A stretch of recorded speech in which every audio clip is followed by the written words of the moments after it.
Hello everyone, welcome to educative space.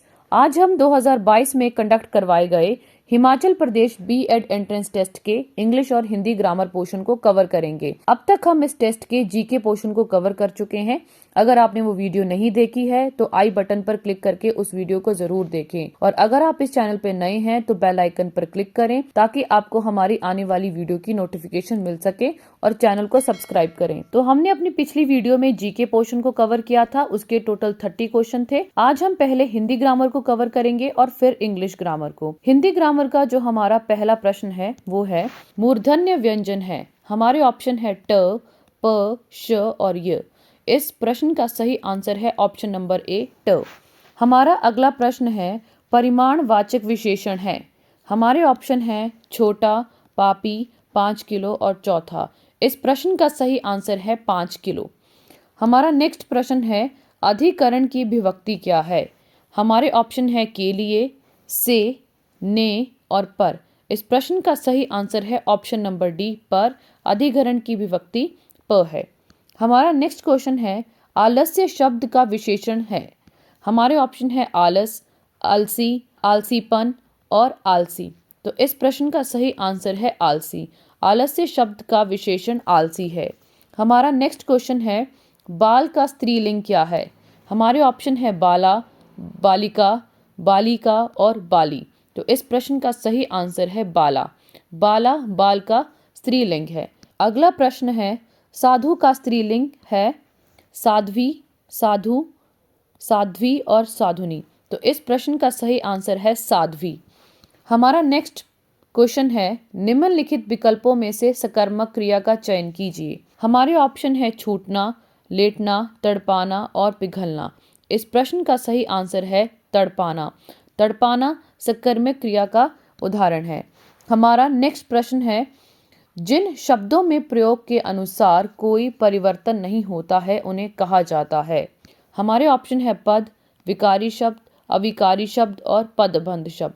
तो इस प्रश्न का सही आंसर है अविकारी शब्द। हमारा अगला प्रश्न है तालव्य व्यंजन है। हमारे ऑप्शन है ट, ठ, ड, ड, प, फ, ब, भ, च, छ, ज, झ, त, थ, द, ध। इस प्रश्न का सही आंसर है ऑप्शन नंबर सी। हमारा नेक्स्ट प्रश्न है निम्नलिखित शब्दों में तत्सम शब्द है बच्चा, चूरण, काज और जन्म। इस क्वेश्चन का सही आंसर है चूरण। चूरण एक तत्सम शब्द है। तत्सम शब्द वो होते हैं जो हमने संस्कृत भाषा से बिल्कुल सीधे लिए होते हैं, और तद्भव शब्द वो हैं जिन्हें संस्कृत भाषा के शब्दों में थोड़ी सी मॉडिफिकेशन करके हम यूज करते हैं। नेक्स्ट क्वेश्चन है हास्यास्पद का संधि विच्छेद क्या होगा। हमारे ऑप्शन है हास्य प्लस पद, हास प्लस आस्पद, हास्य प्लस आस्पद और सभी गलत हैं। तो इस प्रश्न का सही आंसर है ऑप्शन नंबर सी, हास्य प्लस आस्पद। Next question is Sudha plus Anshu is equal to Sudhanshu का उदाहरण क्या होगा। गुण संधि का, दीर्घ संधि का, अयादि संधि का और वृद्धि संधि का। तो इस क्वेश्चन का सही आंसर है दीर्घ संधि का। हमारा अगला प्रश्न है मिलावट में प्रयुक्त प्रत्यय कौन सा है। हमारे ऑप्शन है बट, आवट, ट और लावट। तो इस प्रश्न का सही आंसर है आवट। आवट मिलावट में प्रयुक्त प्रत्यय है। नेक्स्ट क्वेश्चन इज इक प्रत्यय जोड़कर बनाया गया शब्द है त्वक, दैनिक, सींक और प्रत्येक।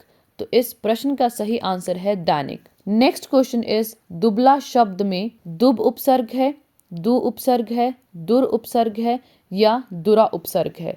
तो इस क्वेश्चन का सही आंसर है ऑप्शन नंबर बी, दु उपसर्ग है। हमारे अगले प्रश्न में हमें एक गद्यांश दिया गया है जिसे पढ़कर हमें प्रश्नों का सही उत्तर देना है। तो गद्यांश इस प्रकार से है राहें पर खड़ा है सदा से ठूंठ नहीं है, दिन थे जब वह हरा भरा था और उस जन संकुल चौराहे पर अपनी छतनार डालियों से बटोहियों की थकान अनजाने दूर करता था, पर मैंने उसे सदा ठूंठ ही देखा है। पत्रहीन, शाखाहीन, निर्बलंब जैसे पृथ्वी रूपी आकाश से सहसा निकलकर अधर में ही टंग गया हो। रात में वह काले भूत सा लगता है, दिन में उसकी छाया इतनी गहरी नहीं हो पाती जितना काला उसका जिस्म है, और अगर चितेरे और छाया चित्र बनाना हो तो शायद उसका सा अभिप्राय और न मिलेगा। प्रचंड धूप में भी उसका सूखा शरीर उतनी ही गहरी छाया जमीन पर डालता है जैसे रात की उजियारी चांदनी में। जब से होश संभाला है, जब से आंखें खोली हैं, देखने का अभ्यास किया है, तब से बराबर मुझे उसका निस्पंद, नीरस, अर्थहीन शरीर ही दिख पड़ा है। पर पिछली पीढ़ी के जानकार कहते हैं कि एक ज़माना था जब पीपल और बरगद भी उसके सामने शर्माते थे और उसके पत्तों से, टहनियों और डालों से टकराती हवा की सरसराहट दूर तक सुनाई पड़ती थी।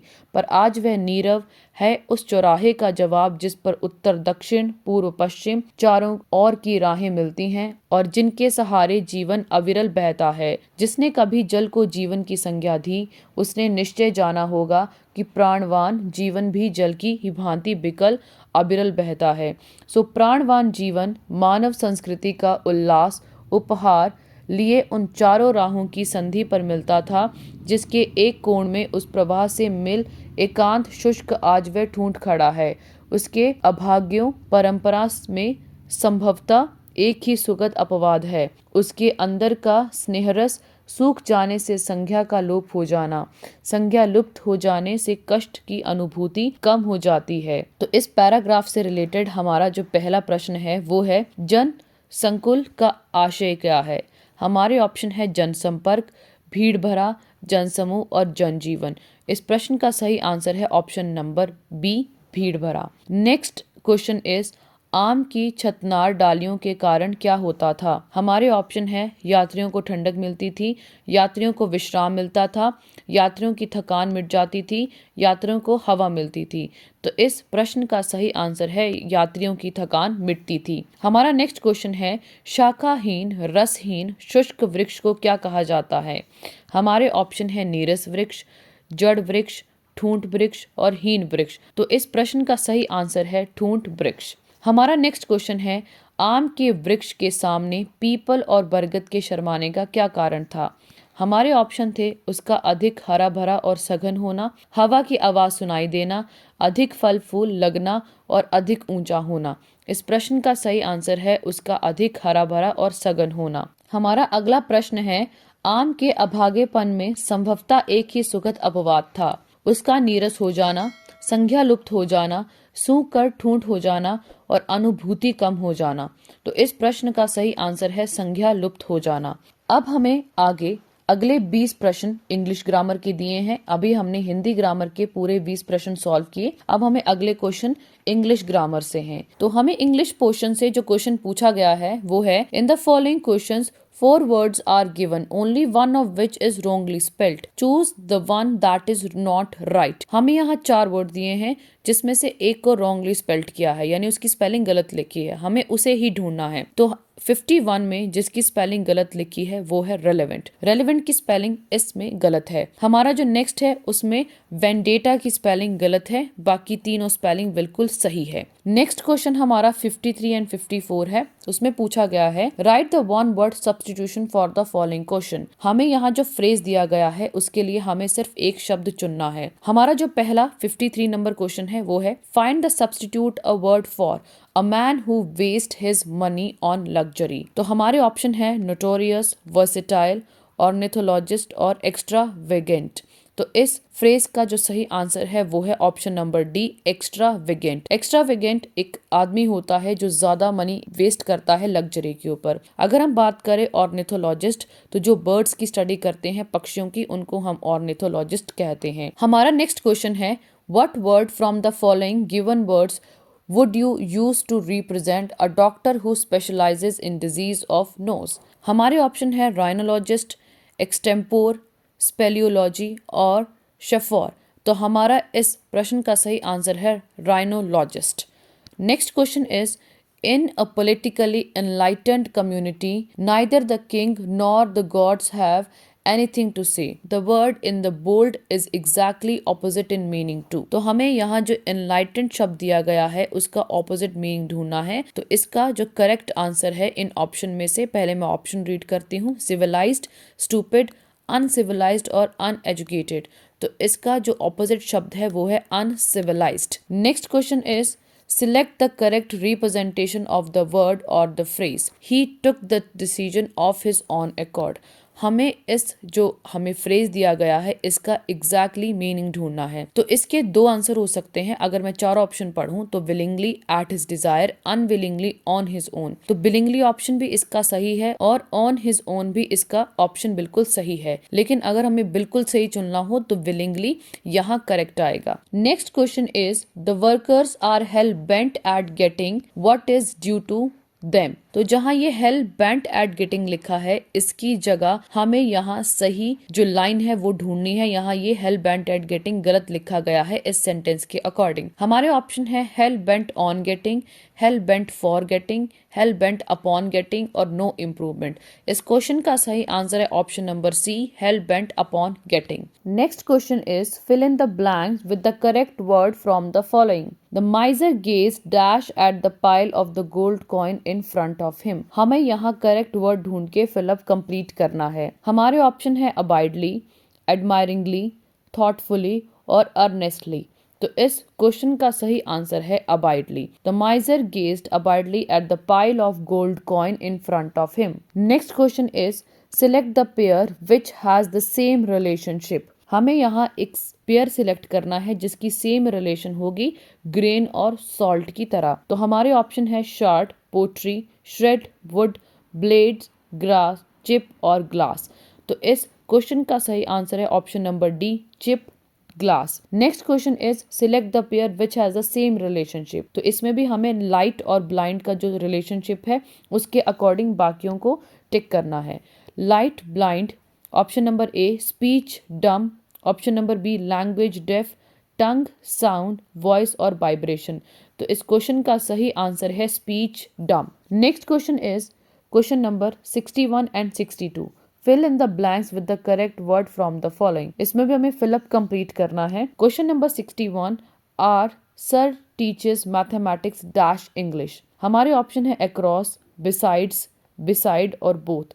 तो इस क्वेश्चन का सही आंसर है बिसाइड्स।